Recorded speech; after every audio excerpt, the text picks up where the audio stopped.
ভাই বললে বিশ্বাস করবেন না, আমার এতটুকু অভিজ্ঞতা আছে যে একটা মানুষ আমার সাথে মিথ্যা কথা বললে বা প্রতারণা করলে আমি এটা ধরে ফেলি। কি আমার পিঠ পিছে ছুরি মারতেছে, কি আমার সাথে থেকেও আমার সাথে বেইমানি করতেছে, সব কিছু আমি বুঝতে পারি।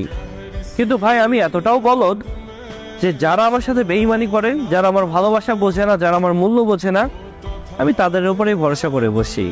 আর যতবার ভরসা করি ততবারই ঠকে যাই। তারপরও কেন জানি ভাই আমার শিক্ষা হয় না। দেখেন, আমি যদি বলি আমার ভালোবাসার মানুষটা, যার কাছে আমি নিজের সমস্ত রকম খারাপ লাগা, ভালো লাগা, কষ্টের কথাগুলো শেয়ার করি।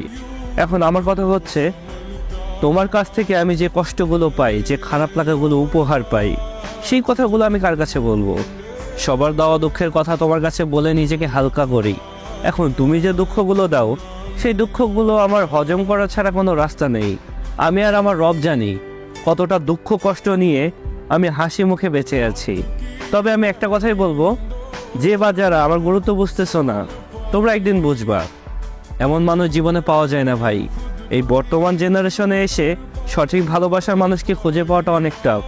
যেখানে মানুষ ফিজিক্যাল হইতে চায়, যেখানে মানুষ টাকা পয়সা চায়, যেখানে মানুষ শুধুমাত্র নিজের স্বার্থগুলো হাসিল করতে চায়, সেইখানে আমি শুধুমাত্র নিঃস্বার্থভাবে ভালোবাসা দিয়ে জাস্ট ভালোবাসাটাই চাইছিলাম। আমি চাইছিলাম আমার প্রিয় মানুষের তালিকায় যারা আছে তারা জাস্ট আমাকে বুঝুক, মিথ্যা করে হইলেও একটু সান্ত্বনা দিক। অথচ আমি জাস্ট এতটুকুও পাইলাম না।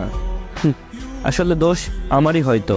আমি হয়তো বা একটু বেশি আশা করে ফেলি, যার কারণে আমার জীবনে শান্তির জায়গায় এখন দুঃখ বসবাস করতেছে।